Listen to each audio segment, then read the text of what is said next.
Welcome to this explainer. We're diving straight into a fascinating, complex, and honestly sometimes terrifying microscopic world of infectious agents that go way beyond the usual suspects of viruses and bacteria.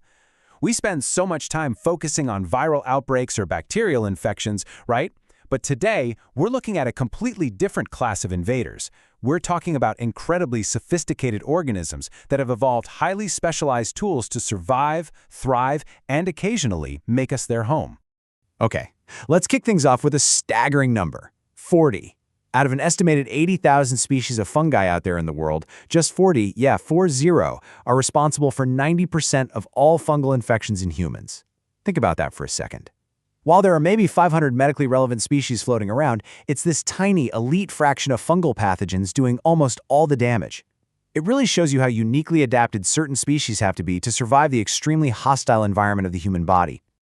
To wrap our heads around all this, here is how we're breaking down today's explainer. First, the hidden pathogen world. 2. Fungi, molds, and yeasts. 3. Protozoa, the microscopic shapeshifters. 4. Helminths, the parasitic worms. And finally, number 5, the transmission mystery. All right, part 1, the hidden pathogen world, beyond viruses and bacteria. So, we hear about viruses and bacteria all the time, but the pathogens we're looking at today are eukaryotic. That means they actually have a true nucleus, a nuclear membrane, mitochondria, the whole 9 yards. They're so much closer to our own biology than a virus is. And a key thing to understand is how they eat. They're chemotrophitic. They basically survive, and sometimes infect us, by pumping out these powerful enzymes directly into their environment. It's essentially external digestion. They break down complex organic matter into soluble nutrients outside their bodies, and then just passively absorb it or actively transport it inside. So they can break down anything from dead leaves in the soil to, well, human tissue. Moving right along to part 2, fungi, specifically molds and yeasts, and their incredibly effective arsenal. Now, most of these guys just chill out in soil, water, and organic debris. But the ones that do infect us usually rely on one of 2 distinct structural strategies. On one side, you have molds. Molds are the builders. They create these tangled, multicellular networks by growing branching, cylindrical tubules called hyphae. Get a mass of these actively growing hyphae together, and you've got a mycelium. On the flip side, you have yeasts. Totally different vibe. Yeasts are single-celled, usually little spheres or ovals, and they multiply mostly by budding. Basically, a brand new cell just pinches right off from the parent. And looking at fungal structures, it's wild how these aerial hyphae project straight upward from the mold surface just to bare reproductive structures. You can see how sporangia release spores. Fungi use spores as their ultimate survival hack. Because these spores are so incredibly tough and resistant to harsh environments, they just float away on the air or water, lying totally dormant until conditions are finally good enough to germinate. Fungi are grouped mostly by how they reproduce.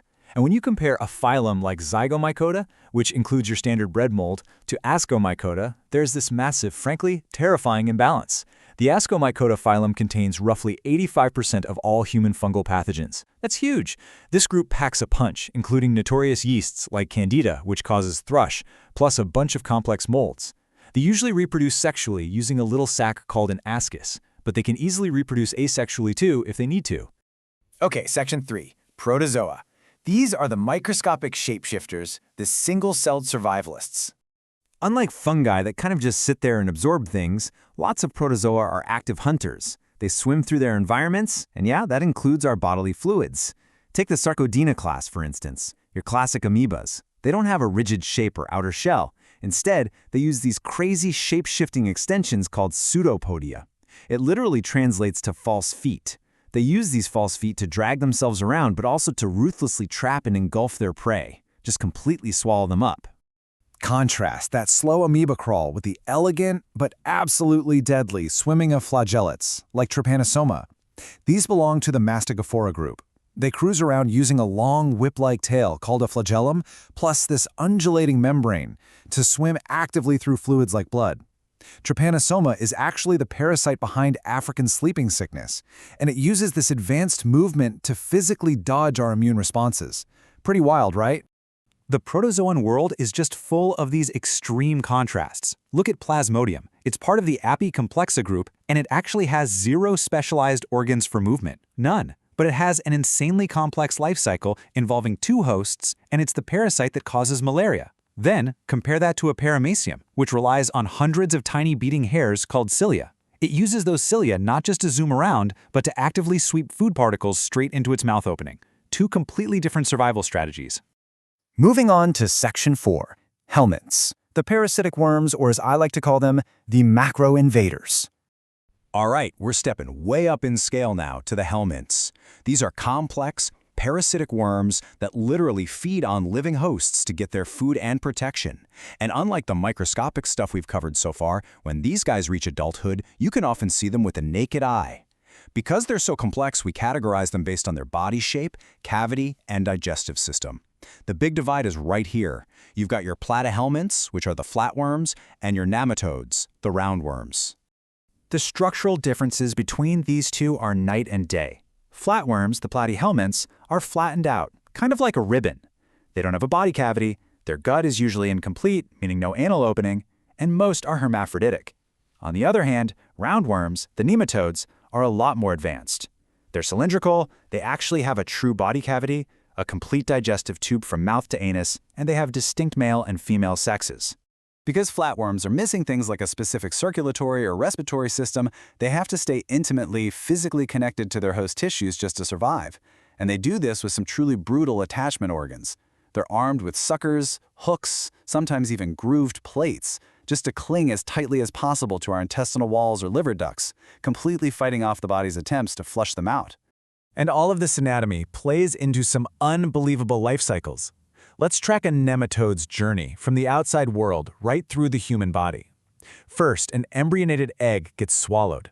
The larva hatches in the intestine. But wait, it doesn't just stay there. It physically penetrates the intestinal wall, hitches a ride in the bloodstream all the way up to the lungs, crawls up the trachea, gets swallowed back down into the gut, and finally matures into an adult in the small intestine, where then pumps out thousands of eggs to start the whole thing over. Yeah, that completely harrowing journey belongs to the Ascaris nematode. It's a perfect demonstration of how these macro-invaders mature, literally migrate through our vital organs, and perpetuate their cycle, cleverly using our own waste to spread the next generation right back into the soil. Finally, Section 5, the transmission mystery. Let's put the pieces together. So, we've looked at the biological weapons of fungi, protozoa, and helminths. We've seen their indestructible spores, whipping flagella, nasty hooks, and migrating larvae. But there's one final, crucial piece of the puzzle. To really understand these pathogens, we have to connect their biology to how they actually reach us in the real world. We need to decode their precise modes of transmission. Knowing what we now know about those indestructible fungal spores, the protective cysts of protozoa, and the insane multi-host journeys of helminths, I want to leave you with this question to ponder. How do these unseen invaders actually cross the barrier from their hidden environments right into yours?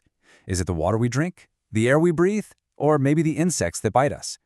Think about the biological tools we've unpacked today, and you'll find the answer to how this invisible world manages to make such a massive impact on our own.